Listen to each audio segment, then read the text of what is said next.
Çok zor içimde kötü ihtimaller birisi koku dökülür.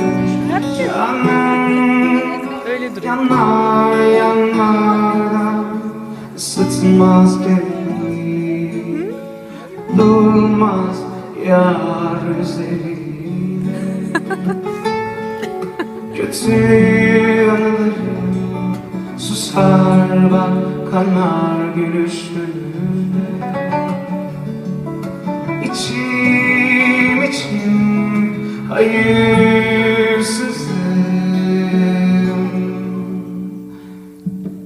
Kapatın şehrin ışıklarını, düşümde kalsın göz görmez olsun. Gönlüm katlansın, bırakın alsın ne varsa yani benimle kalsın, söz geçmez olsun. Gönlüm katlansın.